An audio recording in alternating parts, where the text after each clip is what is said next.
Hi, my name is John Gailer, and in this video, I'd like to give you an overview of the trauma-skilled schools model and share what a typical school implementation would look like.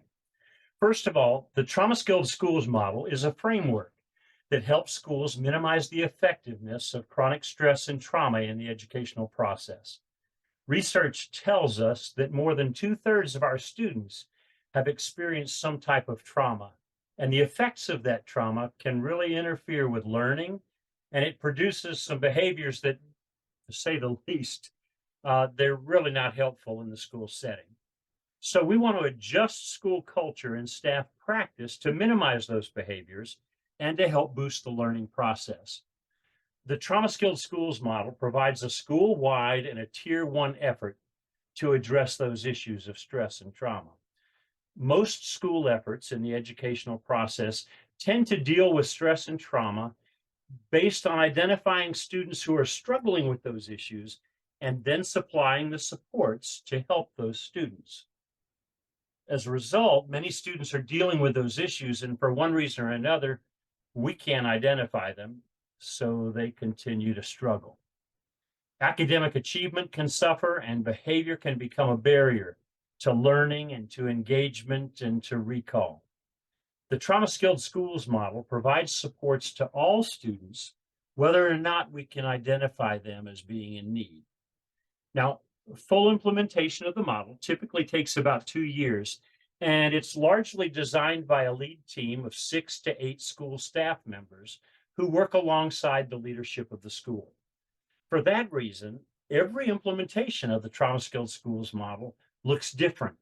And we can really apply the model to an elementary school, a middle or a high school, even an alternative setting. So let's look at the model. Now, this graphic represents the general processes of the trauma skilled schools model. As you can see from the process, it's represented by 5 different steps. And to start an implementation, we actually begin prior to step 1 with an orientation for leadership and then also for the lead team from that school. That group provides the leadership, the encouragement. They really champion the effort throughout the entire implementation. Then we actually start with some of the processes that you see in step 4 of the graphic. We conduct an assessment with the staff that tells us their attitudes, perceptions, and some of their experience regarding issues of stress and trauma. We also have a set of student surveys that provide insight into student perceptions related to culture and trauma. Now, once we've done those assessments, we're ready to really start step 1 in the model. Step 1 takes about 3 months, and our goal is that all staff, and that includes teachers, support staff, administrative staff, food service workers, custodians, resource workers, anybody that comes in contact with students, we want them to understand the effects of stress and trauma on learning and on behavior. Now, since we've started this work over the past several years, it's really become clear to us that teachers and school staff are more stressed than ever before. So for that reason, we really begin by addressing teacher and staff stress. We talk about issues of self-care. And when we're working with school staff and they begin to acknowledge and see the impact of their stress, it's a good springboard to understanding the impact of stress and trauma on their students. So step 1 starts with a full day session with all staff, and the day ends with developing skills that will help students who are in the moment are under the effects of stress and trauma. We discuss activities that are to be infused into school routines that help all students, and they even help the staff.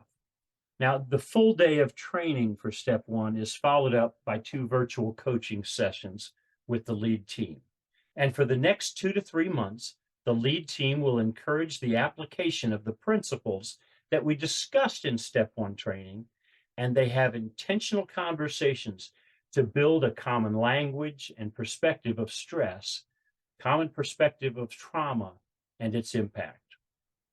Now, in the 3rd or 4th month of the implementation, we're ready to begin step 2 of the model, and it takes place really from months 3 to 6 of the implementation. It begins again with a full day session as we begin to talk about culture.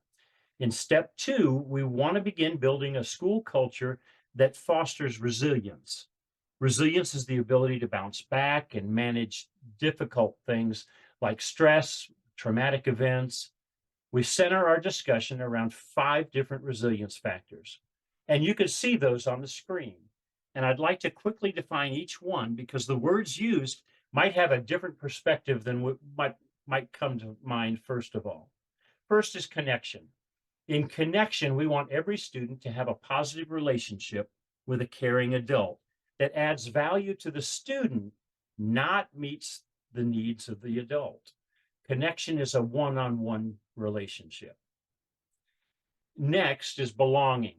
And belonging is a one-to-many relationship. We want students to feel they are a part of something bigger than themselves, that they fit, they matter, they have value, and not only are they accepted, but they're valued as a part of the group.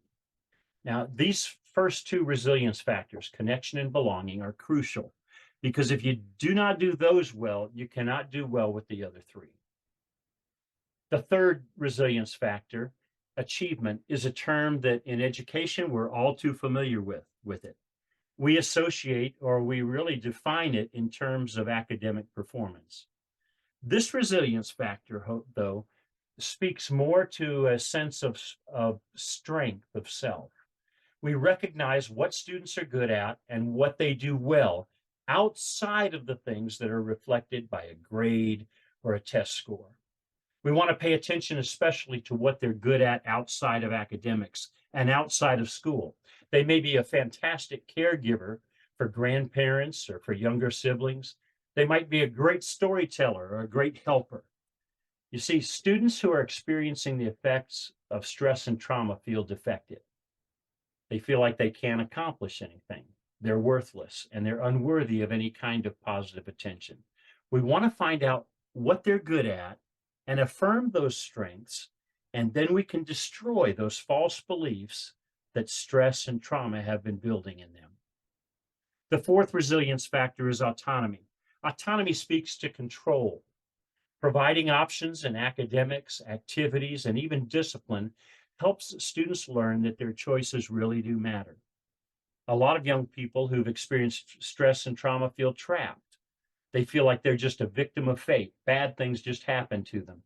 And by giving them guided choice, we give them a sense that their decisions matter and they can shape outcomes. Also in autonomy, we want to teach social and emotional skills that really help students manage their behavior and manage their emotions. Now, the fifth and final resilience factor is fulfillment. And here we're trying to give students a service orientation or an orientation toward others. This can show students that they have something to offer and they can contribute to making life better for others and for themselves. And again, that realization helps destroy some of the false beliefs that trauma and chronic stress have built into their self-image. The full day session that looks at these 5 resilience factors includes a considerable amount of time with the whole staff brainstorming on how we can foster resilience in the school's culture. The full day is followed again by 2 virtual sessions with the lead team. And in those sessions, the lead team and the leadership synthesize all the comments and the brainstorming ideas from that day of training, and they look at all the data from the assessments of both staff and students. Now, those student surveys give us a glimpse into those 5 resilience factors as they're experienced in the school. But they are shown school-wide, but they can be broken down by grade level to see where specific efforts might be focused. Now, with the data from the assessments, the lead team, with the help from our trauma-skilled coaches, they develop a plan that will identify about 5 initiatives that are school-wide and will help adjust the school's culture. The lead team and the trauma-skilled coaches also review a menu of possible topics and identify professional development to develop individual skills among the staff. And those offerings make up the step 3 portion of the model. And that can take up to 18 months based on the school's initial agreement. I know I mentioned the professional development topics make up step 3, but I want to back up and emphasize the importance of steps 1 and 2. It's important to remember that in step 1, we addressed systemic or school-wide knowledge and awareness. Step 2 is about adjusting school-wide practice, and that changes culture. It's important to note that in those 2 steps, we are establishing a common approach across all staff in regard to stress and trauma. We establish a common language, a common perspective. We identify school-wide efforts. We spend that time trying to get all of the staff on the same page and of the same mindset when we're addressing these issues. We are trying to create what we call collective efficacy. Now, collective efficacy is the collective belief of teachers in their ability to positively affect students.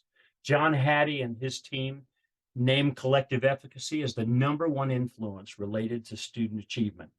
The trauma-skilled schools model applies that principle to minimizing the effects of stress and trauma in the educational process. That makes steps 1 and 2 foundational in their approach. So now again, we get to step 3, and that consists of the professional development that was identified by the lead team to develop individual skills.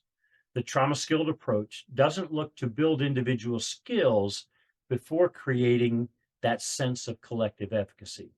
That's one of the model's unique points, separating it from most other trauma-oriented efforts. Now, in step 4 of the model, we revisit the assessments with both the staff and the student assessments. We also discuss necessary changes that might be needed in school policies and practices going forward, and then to continue moving in a trauma-skilled direction. Step 5 is really the capstone of the initial implementation. The lead team creates a presentation that discusses efforts and changes made, and they also develop a maintenance plan to keep the efforts moving forward. That includes things like an outline of where efforts will be going forward in the future, also how they might train new staff members, and how they will cover and keep this movement going. The lead team members also go through an assessment process, and then the school can receive certification as a trauma-skilled school, and then lead team members receive individual certification as trauma-skilled specialists. So the trauma-skilled schools model is a framework that helps schools adjust culture and practice to minimize the effects of stress and trauma in the educational process. Because every school uses a lead team that shapes and defines their efforts, every implementation looks different. And really, the model can be used in almost any setting or context because it relies on the lead team for the expertise on that context. Now, the trauma-skilled schools model is not meant to be an effort that ends after those 2 initial years of implementation. It changes the way we make decisions, changes the way we address issues, and the way we do things in general. The approach is like a life change. If we were to decide to go vegetarian or vegan, we wouldn't do that for a specific period of time. We make the decision, we change the way we eat for life, and that usually spills over into other areas of our life. And those changes are made for the rest of our life. It's the same with the trauma-skilled schools model. We add practices and we put different efforts to our culture, and we continue those efforts as we educate differently and indefinitely. We continue to help students regulate and minimize the effects of stress and trauma in education. And we continue to shape our culture to help build resilience in the lives of all of our students, whether we've identified them or not. So I hope this brief video provides some insight into the trauma-skilled schools model. If you're interested in getting more information, you can contact us through the information that you see on the screen. And I thank you for your time. And please, don't just be aware, be skilled.